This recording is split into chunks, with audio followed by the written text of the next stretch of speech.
Olá amigos, estamos iniciando mais um programa Esclarecimentos Oportunos. Lembramos sempre que o nosso objetivo é levar a você as informações da doutrina espírita e para isso nos baseamos nas obras fundamentais da doutrina, que são os livros de Allan Kardec. Como sempre conosco, nosso companheiro Milton Felipe. E aí, seu Milton? Muito bem, muito bem. Desejar a todos que os bons espíritos nos ajudem sempre. Ô Milton. Pois não. Estamos aqui com um questionamento que é assim, bem simplesinho, hein? É possível desenvolver a mediunidade? De que forma? É uma pergunta lacônica. É assim, olha, para responder a pergunta, como você sabe, nós precisamos falar um pouco a respeito da faculdade chamada mediunidade. Allan Kardec aproveitou-se de uma palavra latina, medium, que significa meio, intermediário, para poder compor essa faculdade e dizer que todos os seres humanos possuem a faculdade chamada mediunidade. E essa faculdade possibilita a ligação, a comunicação entre os homens e os espíritos, para que estes, os espíritos, através dessa intermediação, possam se comunicar com os homens. Falei bem. Fiz uma assertiva aqui, bem doutrinária. Agora, Kardec também teve o cuidado de dizer que, embora essa faculdade, todos os homens sejam detentores dessa faculdade, cuidou muito bem para explicar que nem todos os seres humanos podem servir de intermediários com os espíritos. Nessa linguagem latina de médium intermediário para a comunicação. Então, essa noção nós temos que ter e também dizer, segundo Allan Kardec, segundo a doutrina espírita, que ele chamou de mediunidade generalizada essa faculdade que todos os seres humanos são detentores.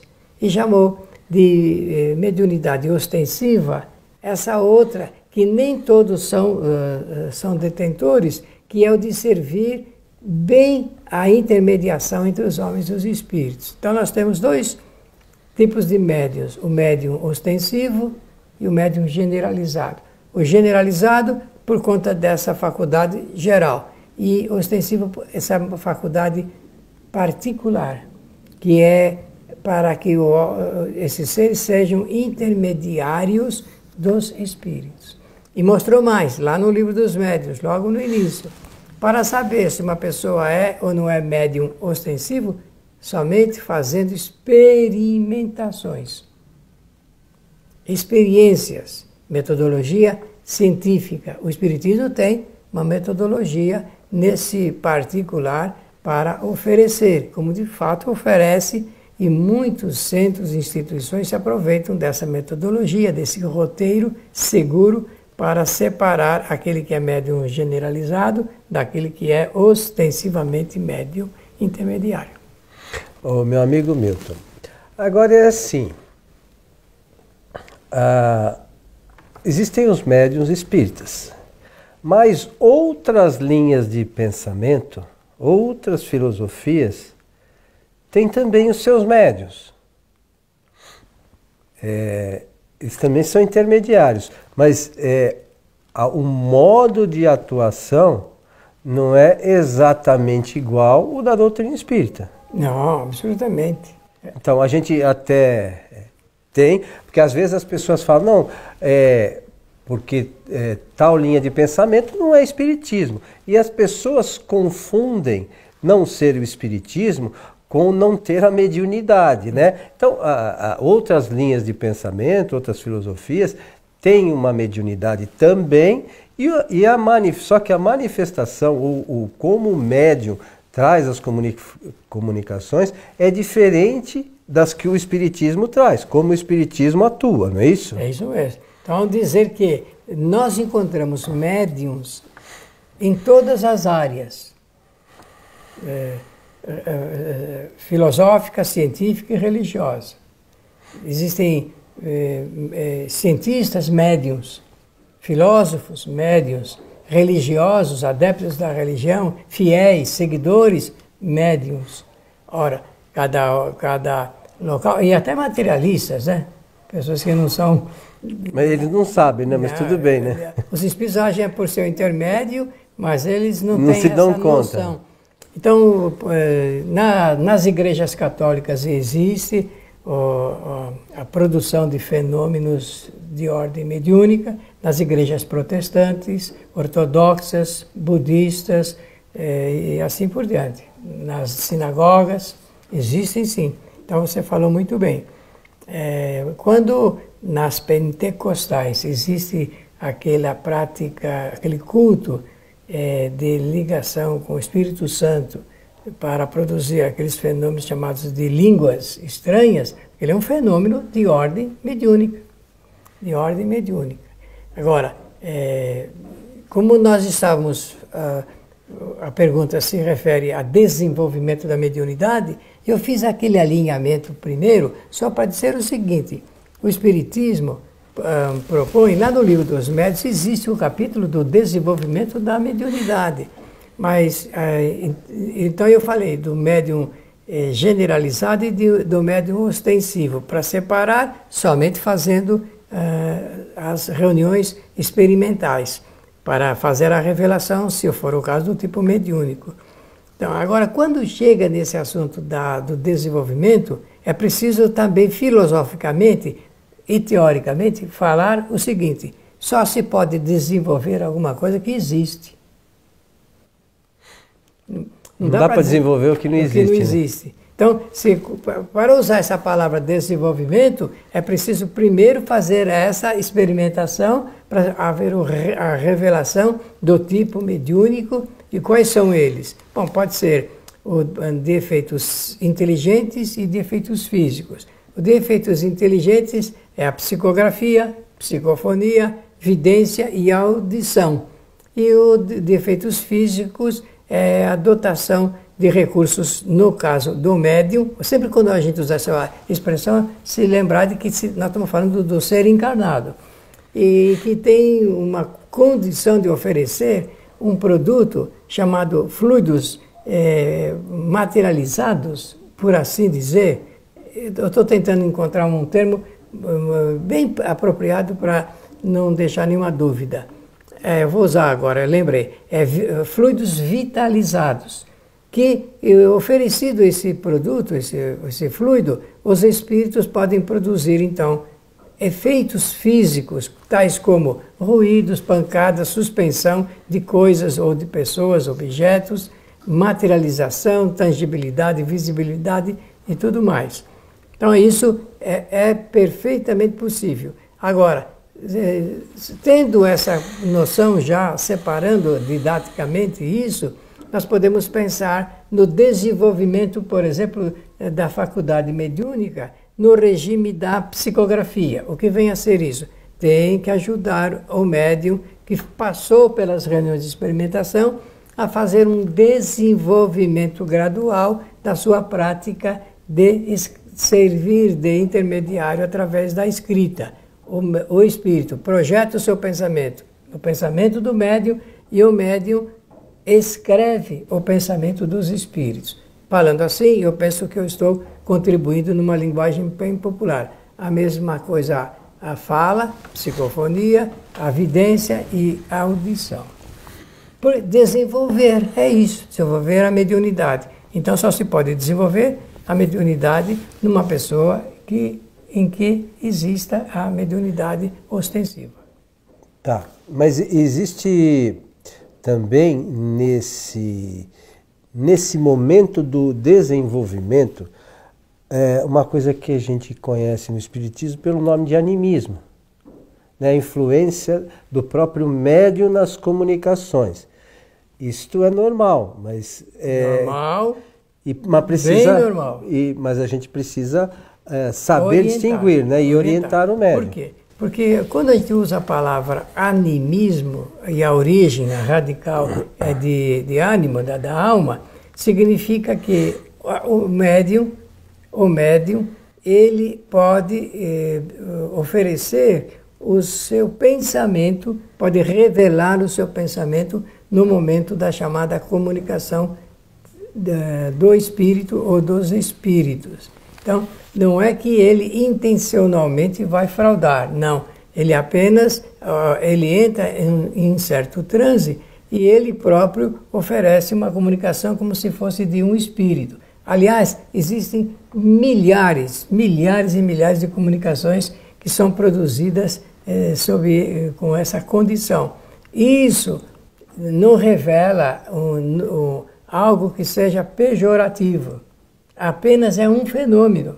Agora, você disse bem, o dirigente ele vai precisar saber disso para ele fazer a devida separação, a reorientação, porque é possível.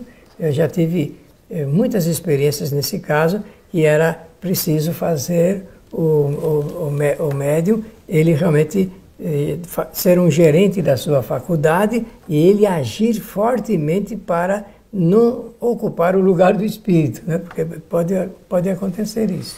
E uma outra coisa, não significa dizer que o fato de a mensagem trazida seja vamos dizer, do médium mesmo, que seja ruim. Não. Às vezes ele tem conhecimentos que no momento da encarnação estão meio assim adormecidos, por exemplo, mas o seu espírito pode ter conhecimentos muito importantes e pode trazer uma mensagem bastante esclarecedora. É preciso a gente só analisar o conteúdo, né? Certo, você disse bem.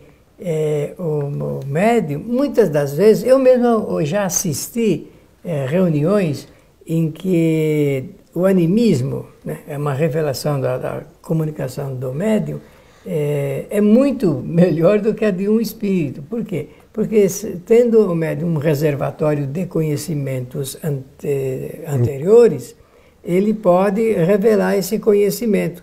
E se nós fizermos uma comparação entre esse conhecimento revelado do médium, muitas das vezes é superior a de um espírito comunicante de uma categoria não superior. Uma outra coisa que você falou com relação ao desenvolvimento, né, é a questão tem que haver por parte do médium ou das casas espíritas um exercício contínuo disso, né, Milton?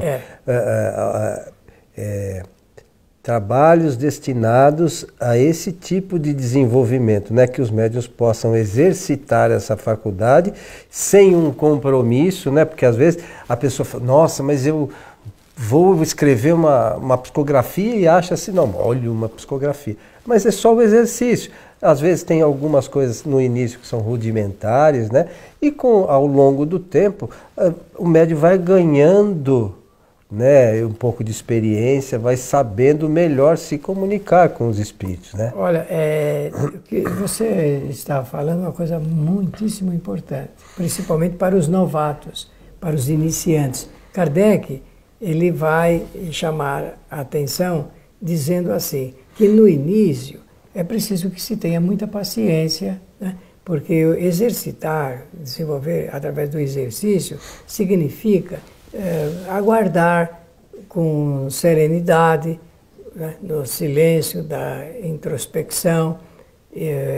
Às vezes, no início, o médium, e durante vários tempo, ele vai fazendo apenas pequenos sinais na folha de papel. Estou falando da psicografia.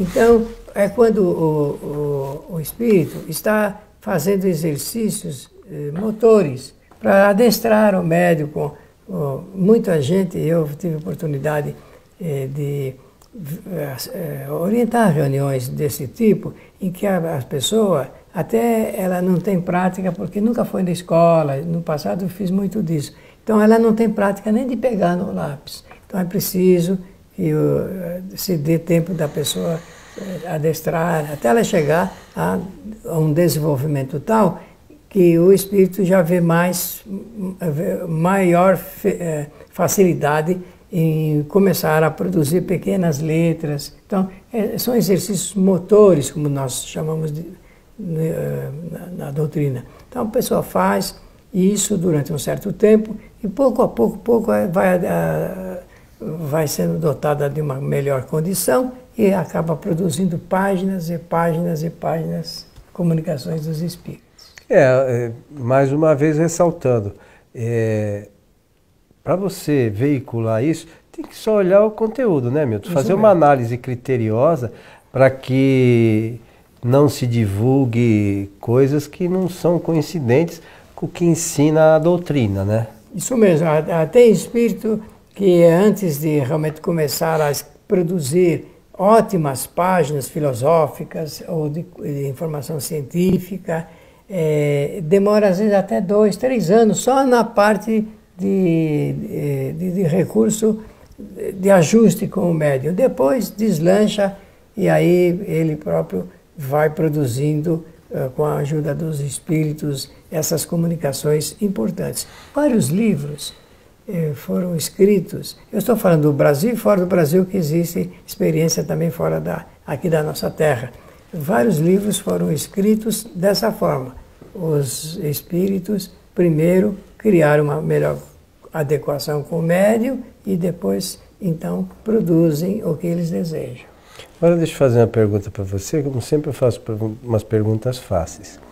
Então você imagine o seguinte, tem aqueles livros, como a gente sabe, que a pessoa sabe que está psicografando, sabe que a origem é de um espírito, que aquilo não vem do espírito da própria pessoa. Mas há livros que a gente percebe que as pessoas acham que escreveram, e esses livros também são de espíritos e elas não se deram conta disso, né? Isso é verdade. Uma revelação internacional do que você está falando é do Mark Twain, um escritor americano que produziu muitas obras e que depois reconheceu que em todas elas tinha influência de seres invisíveis. Mas a gente sempre tem a influência, só que a gente não se dá conta, né? Como você falou, às vezes até os materialistas, eles sofrem a influência, só que não consideram aquilo, acham que tudo vem do espírito deles mesmos, né? Mas não se dão conta dessa influência, até porque os espíritos estão à nossa volta, né? Nós estamos falando, por uma necessidade aqui, na circunstância do programa, da psicografia. Mas a psicofonia é a mesma coisa. Por exemplo, aquele discurso feito em Haia por Rui Barbosa, que ele começou a falar e falou não sei quanto tempo, um longo tempo falou em francês e depois foram cumprimentados, uma peça de oratória brilhante, né? Então depois ele, na história, revela que ele tenha relatado o fato de que ele começou a falar e tudo, depois as palavras brotavam e ele foi falando, olha o que você estava dizendo, é a mesma coisa, não se dá conta naquela hora de que existe um agente invisível chamado espírito que está falando por seu intermédio. E eles nos influenciam a todo momento, né? Todo instante, 24 horas por dia, 24 horas por dia. Mas meu amigo Milton, sim, senhor. Estamos no fim do nosso programa, mas temos um tempinho e vamos aproveitar aqui para falar de um livro que, para minha alegria, de uma certa forma, a gente vai em alguns lugares e distribui o livro e as pessoas não fazem ideia da existência do livro, que é um livro de Allan Kardec. Chama-se O Espiritismo em Sua Mais Simples Expressão. E você gentilmente fez a tradução desse livro para o idioma português. Evidentemente que existem outras diversas traduções, mas você procurou fazer algo que fique bastante fácil no entendimento, ou as palavras de fácil acesso, porque às vezes as pessoas têm um pouco de dificuldade. Falam, mas eu não entendo muito o que quer dizer e tal. E você procurou fazendo uma linguagem que seja acessível a todo mundo. Fala um pouquinho só do livro, Milton. Pois não. Muito obrigado. O nosso amigo Coelho nos deu a oportunidade de traduzir essa obra que Kardec chama de brochurinha, né, de uma pequena brochura, do francês para o português, chamado O Espiritismo em sua mais simples expressão. É um livrinho que foi solicitado a Kardec para escrever, em termos de resumo, de o que é o Espiritismo. Então ele conta na primeira parte a história dos fenômenos e depois ingressa logo na particularidade das bases da doutrina. Realmente nós traduzimos palavra por palavra e é muito simples, qualquer pessoa pode ler e vai entender. Agora, eu parabenizo a editora porque fez isso no melhor propósito de divulgar as bases da doutrina escritas por Allan Kardec próprio e separado de outros livros, porque assim não, é fácil de ler, é pequeno, é uma brochura mesmo, e vale a pena fazer essa conferência do ponto de vista do conhecimento doutrinário.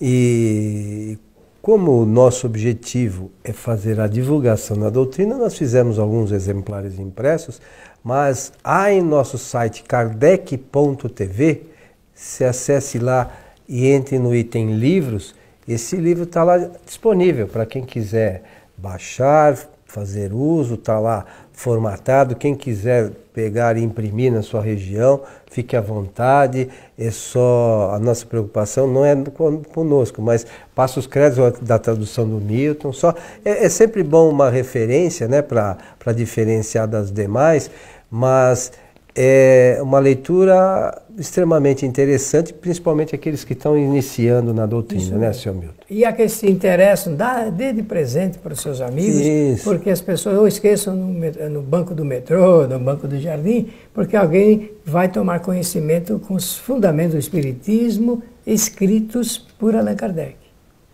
Muito bom. Meu amigo Milton, estamos chegando ao final de mais um programa Esclarecimentos Oportunos. Foi muito bom falar sobre mediunidade e seu desenvolvimento e desejar a todos que os bons espíritos nos ajudem sempre.